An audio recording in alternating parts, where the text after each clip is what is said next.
You reap what you sow, and now our civilization, Western societies as a whole, and particularly the United States, are going to be reaping this winter what has been sown by these green people, by all of the decisions that have led up to this moment. The power grid is under massive stress. It is skyrocketing price-wise. Grid stability is collapsing, and people are going to be the ones who suffer the most in this.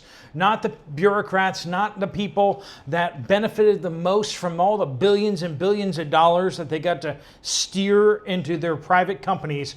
It's the normal, everyday Americans who are going to suffer the worst. And as we look across the pond, Europe is going to fare not much better.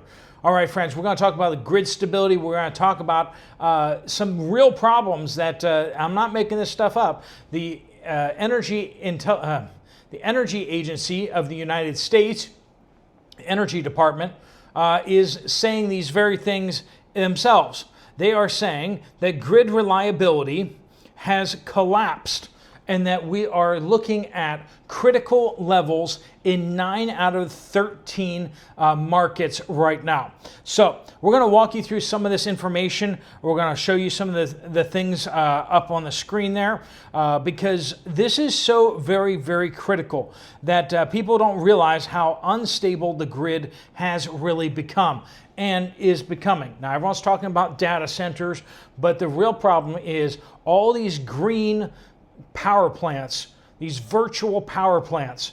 They think they're so smart, and they've really made the grid unstable, and people are going to suffer because of it. All right, friends, let's get into it. Welcome to the Poplar Report. I'm Steve Poplar. I'm an accountant by trade, and these are the things the mainstream media just won't talk about.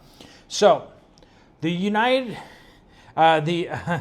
Energy EIA, I forget what that stands for. Anyway, it's the Energy Department of the United States, essentially. Their power generation capacity schedules for 2025 through 2030, their projections of how much power is going to be used versus how much power is going to be available. 9 out of 13 regional power markets have already reached, quote, critical tightness this past summer, while expecting all but one of them to reach critical tightness by 2030. So basically, where are you going to get this power from? Every single one of the regional grids, except for one, has become critically tight in the near-term future. We're not building enough power plants for the amount of energy demand that there is going to be. And this is coming from the U.S. government. They're crunching the numbers and they're saying it's not good.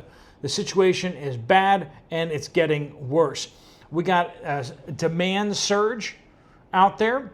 U.S. electricity demand was flat for 2 decades. For 20 years, people's savings in electricity by putting their little LED cancer-causing bulbs and all that kind of stuff in there, all the people saving all sorts of money. Saving power every way that they possibly can. You know, do your part to save the planet. And when you do this, this kind of helps offset the slow growth of population inside the United States. Now, recently we've had a not so slow growth of population in the United States as millions of people just kind of flooded in. And then at the same time, people just aren't saving much more electricity than what they used to. In fact, they're using more as they type in their homework problems into ChatGPT so that AI can answer the questions that they can't. Then they have their electric cars that they're plugging in more and more. So all this demand is suddenly spiking upwards, especially the data center construction is something that really nobody really saw coming, apparently, until just absolutely recently. Most power-hungry assets in the country, the heating and cooling systems, and data centers need a lot of cooling systems. In addition to that, we're now projecting that they could use, the data centers could be using approximately 8 to 9% of the U.S. power grid within the next few years. Right now, it's about 4.4% of the U.S. power grid going to data centers. We got that happening. We got all this new electric vehicles, heat pumps, electrified. People are switching from gas-powered or gas heat to heat pumps, which is a really bad decision to make, generally speaking. I don't care how cheap your electricity is. You're gonna find that gas prices are cheaper per BTU than your heat pump will be. So unless you're getting that for your air conditioner, basically, if you're down somewhere where it never gets cold, then that doesn't make much sense otherwise. All right, so we got that happening. We have all this retirement of power plants. They're taking power plants offline, and we're getting to what this is going to really look like for you guys and me. 12.3 gigawatts of capacity will retire in 2025. That's how much they think that's going to come off. A 65% jump in retirements over 2024.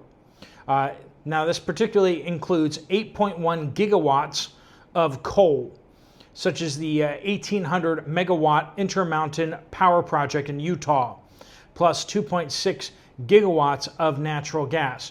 These power plants are being replaced by what? They're being replaced by some solar panels, but they're not nearly enough. What power plants are we really building? We're not building any nuclear power plants. We're not building any. China out there is building like 40 nuclear power plants simultaneously, and the United States is considering possibly building one, maybe. We'll see. We have like one partial one under construction, but beyond that, we just don't have nuclear power plants being built in the United States. We don't have coal-fired power plants being built. We have a few natural gas plants being built, but primarily everyone's just putting up these solar farms and windmills, and they just can't do the work that is needed done. So the supply gap is massively outpacing, and we're seeing that grid after grid is becoming a big problem. And one of the problems that we're seeing out there is we have certain states who think that they're better than everybody else, and so they have all these restrictive policies on what kind of power plants can be used in the state.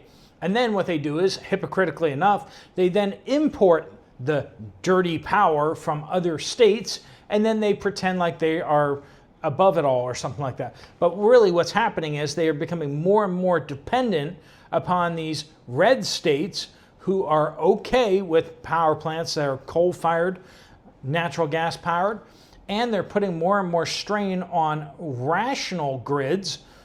PGM is a perfect example here. 65 million Americans powered in this grid network that stretches across the mid-Atlantic states as well as some of the Midwest. 65 million people, 13 states covered, partially or wholly by PGM. PGM massively exports power. Not only does it power 65 million people's homes, it powers the data centers down in Virginia, which are consuming a lot of electricity. We got all the NSA data centers down there. We got Fort Meade. We got CIA and whoever else down there. All the other alphabet agencies have their data centers in Virginia, and they're consuming a massive amount of power. Maryland itself is now importing 40% of its electricity. They can't generate that electricity because, hey, they don't want any dirty power plants in their state. Well, you know what's happening. West Virginia, Ohio, and Pennsylvania are overproducing electricity, and Maryland's importing that. We got New Jersey importing electricity from PGM. We got Chicago importing electricity from PGM. We got New York City and New York State importing electricity from PGM. All of New England is basically dependent upon PGM. And here's the problem. PGM is losing generating capacity. While Virginia is demanding more and more electricity, New England is demanding more and more electricity, we're finding that PJM just can't cut it. That's why we've had a couple of maximum generation alerts come out via PJM over the summer.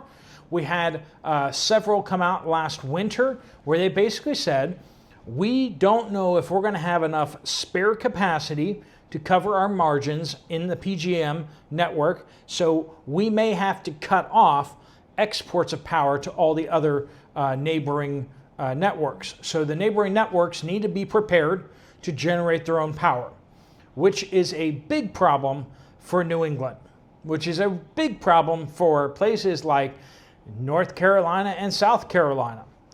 Duke Energy down there is highly dependent upon PJM just buying up that electricity that's coming down from Pennsylvania, and they don't generate enough themselves. And this is kind of a situation where we have these power deserts that are just sucking up everyone else's power, and then you have other places that are generation cities where they are generating all this extra electricity, and we're moving it from one place to the next. Now, back in the day, when we built all the transmission lines, we basically were having the power plants roughly where the demand was. If you had a city that's going to demand a whole lot of electricity, you put up a few power plants, right? It doesn't have to be exact because you're going to, cover the edge of it by other power plants from other places. But generally speaking, you try to balance it out a little bit. Increasingly now, we are really trying to move electricity from one area over to other areas. Now, of course, we have some, the Hoover Dam is an example of that was built into the system from the very get-go. The Tennessee Valley Authority was built into the system just like that because the hydroelectric power plant obviously can't be built wherever you want to build it. You can only build it where it is, where the water is, right? Where you can build the dam. So some of these systems were designed to move power from one place to the next, but generally speaking, that isn't how the grid was built. But now, because of these political ambitions by these places, they are not only moving massive amounts of power from one place to the next, they also, depending on what time of day, are trying to move massive amounts of power from one place to the next too. California is a perfect example.